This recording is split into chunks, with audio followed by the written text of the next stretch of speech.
P T I نے مبینہ انتخابی دھاندلی اور مخصوص نشستیں نہ ملنے کے خلاف اتوار کو ملکگیر احتجاج کا اعلان کر دیا۔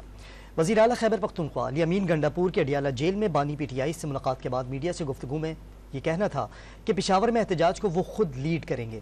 شیر افضل مروت نے دعویٰ کیا کہ بانی پی ٹی آئی نے مفاہمت سے انکار کر دیا۔ پی ٹی آئی نے مبینہ انتخابی دھاندلی اور مخصوص نشستیں نہ ملنے کے خلاف اتوار کو ملک گیر احتجاج کا اعلان کر دیا۔ بانی پی ٹی آئی سے اڈیالہ جیل میں ملاقات کے بعد میڈیا سے گفتگو میں شیر افضل مروت نے بتایا کہ بانی پی ٹی آئی نے مفاہمت سے انکار کر دیا۔ دفعہ پروٹیسٹ مینڈیٹ چھیننے کے ساتھ ساتھ جو اہم پہلو ہے وہ الیکشن کمیشن کا کل کا انتہائی متنازع بنیادی انسانی حقوق کے خلاف دیا گیا فیصلہ ہے۔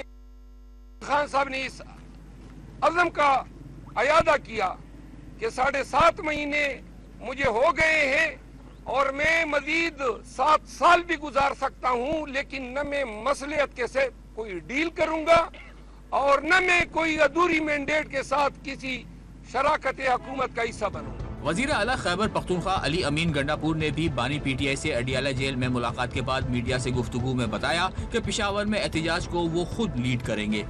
جی انشاءاللہ ہم لوگ پہلے تو پشاور میں یہ اس اتوار والے دن انشاءاللہ ہم پشاور میں ایک پیسفل ایک پروٹیسٹ کریں گے 2 حوالوں سے۔ ایک تو جو ہمارا مینڈیٹ چوری ہوا ہے، دوسرا جو ہمیں ریزرو سیٹ نہیں دی جا رہی، اس کے اوپر انشاءاللہ ہمارا ایک احتجاج ہوگا، پرامن بڑا احتجاج ہوگا، صوبائی لیول کا احتجاج پشاور میں انشاءاللہ ہوگا، میں خود لیڈ کروں گا اس کو انشاءاللہ۔